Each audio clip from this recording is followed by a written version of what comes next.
And I'm lucky now here to have in the studio with me Modern Behaviours and Mike Skeffington and Nick Knoll. Welcome. Yes, thank you for having us. In, yeah.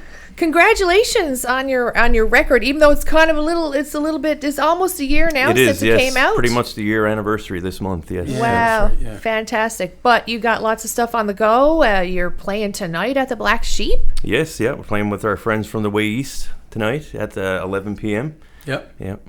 Excellent. Well, let's talk about the recording a little bit now, since we're sort of a little bit behind here at CHMR. We've got some songs now in our system ready to go for rotation. So the album came out a year ago. Tell us, maybe mention everybody who's in the band first. Yeah, well, first myself, Mike Skeffington, I play bass and I'm the singer. We have Nick Knoll. Yeah, so I'm Nick. Nick Knoll, I play guitar, and we got Sean Churchill on drums. And over the last little bit of time, we've added Darren Downey as another guitar player. Excellent. Yeah, now Darren isn't actually on the recording of our first album, but he's been pretty heavily involved in adding a lot of stuff to our live show and all the new stuff that we've been writing since then. Mm-hmm. Excellent. Yep. I love the record. It's rock music, but it's not your run-of-the-mill. Can I say that there's elements of math rock in there? Kind of. You can say whatever you like. yeah, sure, yeah. I would say so. It's definitely we enjoy odd timing music for sure. Big King Crimson fans and all that genre of music, progressive music. So maybe that's where the mathiness comes from, the time signatures in some of the songs. But we do try to make it sound as accessible and maybe poppy as possible, so that anyone can listen to it, and maybe they don't pick up on the odd timing music that we're some of what we're doing, right? So, I find it all really cool and distinctive. Like, I love that kind of music, right? Yeah. Like, you'll put on a record sometimes and all the songs kind of meld together and sort of, sound similar. But this is a distinctive album. I really like it. So, thanks. Oh, you're welcome. When did you all guys form the band? Well, the band really started with myself and Nick during the pandemic. We kind of were bored, I guess, and we lived close to each other, so we sent music back and forth. And before we knew it, we had a lot of demos going, and we were like, geez, we should probably get a drummer. Yeah. And we always had talked about hopefully starting a band someday with Sean. And so we gave Sean a call, and we threw 10 songs at him. We told him we had one, and then he came and jammed with us, and we threw 10 at him, and he got every one of them right away. So we were like, okay, well, you're in the band if you want to be. And so then basically we kept playing, and we recorded at Nick's cabin about 3 years ago. We recorded the drum tracks. Yeah. And from there we just basically did the rest ourselves at home. Wow. And then released it a year ago. Yep. Wow. I was going to ask where it was recorded, because it sounds fantastic. Oh, thanks. Yep. Yeah. Mike's always kind of been picking away at the recording. I've known Mike for a long time, over 20 years, and we've kind of always been doing a little bit of music here and there. Definitely do it yourself as much as possible, Mm-hmm. But we've totally worked with other people for sure. Rick Hollett is one person we've worked with, but usually we do it ourselves because it's cheaper and you get more freedom that way too, I guess, more time to spend on it. And Excellent. And with this project, it was really nice with Mike, like you said, over the pandemic, like you're kind of stuck in home. It's like, how can I turn this, crazy scenario into something good? And the reason why, kind of to touch on your point about how you said you liked the way that the album is, it's just nice when you got a writing partner like Mike. Like, we're always throwing kind of different ideas at one another. Mm-hmm. So it allows for like any type of song to kind of just, be what it is, right? Which really kind of helps, I found. Indeed. A lot of people come in and it's hard to get through an interview without talking about the pandemic, because it was such a creative time for artists, especially, in Newfoundland and Labrador, we're already kind of isolated enough. Yeah. And to be left on your own, I was kind of on my own by myself and did a project all by myself and played everything, but lucky that you guys, were able to. And that would be a totally band. different experience, Totally. obviously, right? And different feelings and things. And at the beginning, we were kind of, just like everyone else, I guess, fearful. We didn't know what was going to come. We were kind of planning on doing a RPM album with our other friends. Yeah. And so the writing kind of started from that, but then me and him were best friends. We just kept it going, kind of thing. And we did turn this negative thing into a positive, and it's still going today, which is great. Yeah, Wicked. It was a really big deal for me. I just personally had a 5-month-old at home, and it's just, my wife was a nurse, so like our life with the pandemic was really intense, I guess is a word I'll use. And like Mike said, like, he's my best friend. I used to call him on the phone, and he was like, you know what, man, like let's just start writing music again like we used to do and see what happens. And it really helped me. It was like a really big deal for me. Like I just found it just allowed me to kind of get out all those feelings and do something positive, like Mike said. Wicked. Well, let's let our listeners have a listen now. This is the lead track, 1980s Modern Behaviours.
Yeah, 1980s Modern Behaviours. I'm here with Mike and Nick. Great tune, guys. Thank you. Yeah. I was around in the 80s. Yeah, so were we. Yeah. Apparently. Yeah. I really liked the title when Mike kind of sent it out and said he was going to call it 1980s. Like you said, I mean, I was born in 81, and it just has this nice nostalgic feel for me. Like, yeah, it's a fun song. It's not supposed to be, you know, a crazy, technical thing or something, but it's just fun. It's just childhood memories and silly things, Yeah. Indeed. Yep. So how does the writing happen? Do you guys fully collaborate, or does someone take the lead there? Typically, how the first album mostly came about was through sending voice memos basically back and forth, and then eventually working on demos that way with just me and Nick. And then we wrote maybe a couple of songs, I guess, with Sean as well after he came into the fold. But now it's a little different, where we do try to write songs. If one of us write a song, we'll try to get mostly a song and then show it to the other guys. But it's totally a collaboration thing now because we have 4 members and everyone is so good musically. You can kind of throw anything at each of them, and in the next 10 minutes you have a song, They catch on really quick, and the collaboration is definitely there now at jams, where everyone's spitting out ideas and we're all listening to each other, and and it makes the songs a lot better. I think our new batch of songs are going to be even better than our first. So that's the goal, anyway. Yeah. Excellent. Well, maybe now is a good time to tell people out there in listening land where to find your music. We're on all these streaming platforms, Spotify, Apple Music. We're on Bandcamp as well. You can buy our CD at Fred's currently. And so anywhere you find digital or, I guess, locally analog music, you can find us. Excellent. Love it. We were talking off mic about physical copies and CDs, that's right. how we love them. Yeah, it's nice. Like you just showed us really quickly the room there. They got all the physical media there, the records and the CDs, and just in today's world, I think it's really important to still hold on to the physical copy. You know, anytime they decide to hit that big power switch and shut down the internet, it'll be nice to still have a hard copy of something that you can throw on a record player and spin your favorite vinyl. I mean, it's really important, I think. Absolutely. And, that's an important point, because I say that all the time when, because countries have shut down the internet.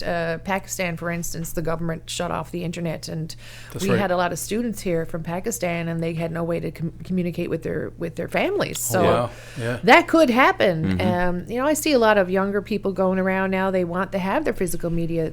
It's like a generation skipped, but people come in here with their little Discmans, and you can get the little Walkmans now that are no bigger than a cassette itself. Yeah, the kids dress like we did in the 90s. Like they carried a Discman we had, and I didn't have a Discman. I couldn't afford one, so I had the little RCA tape thing. But I didn't let anyone know. I still actually have the old Sony Walkman, which was like yellow.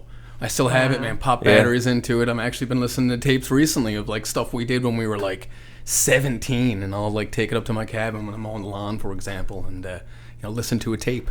Wow. Yeah. Yep, me too. I'm all about it. I got my my boombox from 1985, and I've got a Discman hooked up to that. Nice. So that's my listening in the bit. I still have my cassettes. Nice. I have it all. Yeah, I actually still have an old my old Fisher Price record player. Oh, it's stamped copyrighted 1983 on the back there, and he uses it too. And I'll still yell, bring it up in the kitchen. It's perfect. You can turn it on. You can hear it throughout the whole house. It's fantastic. Our still friends works in the Sea Dogs released a vinyl in February. That's right. And Nick plays it on his little Fisher Price thing. I love it. Did a little bit of promotion for them on the Fisher Price. That's right. So it was Don Ellis is like scratching his head, like, what the hell? Playing on something better than that, man. Wicked. Wow. Yeah. So you got a big show coming up tonight at the Black Sheep? Yes, yeah. We're looking forward to playing. We haven't played at the Black Sheep in a while, but our first batch of shows that we ever played were down there, and Don was kind enough to let us get our start there, I guess.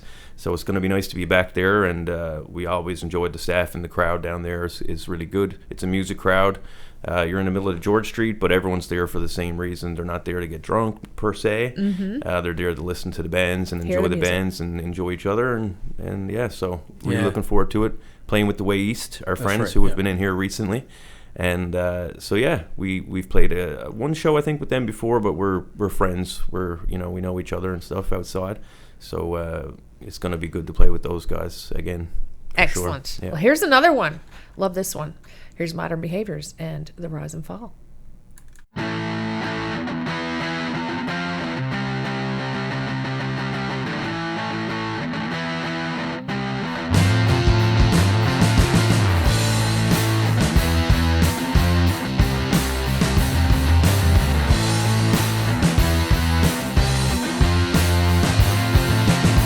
Gonna take it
Modern Behaviours, The Rise and Fall. Great tune, guys. Yep, Thank you. Thank you. So glad to have you in here and playing tonight. Everybody out there, make sure to, if you're out and about downtown, or if you're not even, drop down to the Black Sheep and hear Modern Behaviours along with The Way East. Mm-hmm. Yep, doors are open at 10 and music's around 11. Yep. And I think The Way East are starting off the night, and then we'll be closing her down. Excellent. Yep. Excellent. Yep. So before I let you go, what anything else on the horizon? Well, how about at new music? Are you working on any new music? Yeah, we are actually. We have basically a whole new set of music, and we're now we've been playing the past couple of shows. We've been testing them out, and it seems to be going over well with the crowd. Yep. So we'll be working hopefully on a new album within the next year. We've decided we're not going to do the next one with just ourselves. We're going to try to get someone to work on it with us. For engineering and maybe producing. But yeah, so we're looking forward to that. And we got a gig coming up September 11th at the Ship as well. Yep. Okay. So yeah, looking forward to that. We'll have another band announced soon for that one. But Deadly. Yeah, it's great. Yeah, all the new stuff has been really good. Like I said, since we got Darren in and Sean being a part of it from the beginning, like Mike touched on earlier, it's just been really inspiring, and it's been quick. quick. And like Mike said at the shows, it's been really exciting to play the new music, and seems to be well received. So we're looking forward to some of the songs we wrote. We finished writing them a couple of days before each show that we played, and it's just nice to pop out try something fresh, jump into the fire and hope for the best. You know what I mean? With the new music and get through it once, and then you're like, okay, it worked. People clap, so let's keep trying on that one. So yeah, totally. So Excellent. Yep. Well, all the best with the gigs and your back to school gig in September at the Ship. That's going to be a blast. Ship is a great room. Yeah, Ship's Wallace great. makes that He's place king. sound like magic. So Yeah, it's fantastic. Indeed. we're lucky. We are really lucky to have Yeah. Mr. Wallace Hammond on this Definitely. planet for Yep. sure, and available for us to do sound. No doubt. Yeah. Yep. Indeed. Yep. So once again, you can get your music, and you can buy physical copies, right? Yes, there. at Fred's. Fred's Fred's, Records. and Yep, we you can usually have a find couple at at a show too. We got some CDs we usually take with us. But anywhere where you can search our music, Spotify, Apple Music, YouTube, it's all up there for free. So search up Modern Behaviours and give it a listen. Excellent. Thanks, Mike and Nick. Thank you. Thank you. Stay tuned to CHMR, everybody out there. You're going to hear a few songs in rotation from Modern Behaviours, and we're going to leave you with one. This one is Out the Door. Do you want to give us a little, maybe what inspired this one? Yeah. So for me personally, so when I got back into guitar, before when you had a break there, we were kind of talking where I used to play a lot of bass, and then for this project, I kind of jumped on guitar. I was going down the path of listening to a lot of King Crimson and getting inspired by Adrian Belew. So it's not really a King Crimson song, but it was kind of what was in my head when I came up with the main idea for this one. And I just think it's a pretty cool rockin' tune. It seems to go over well. We kind of did, like Mike did a little video for it, so we do have a video up on YouTube as well.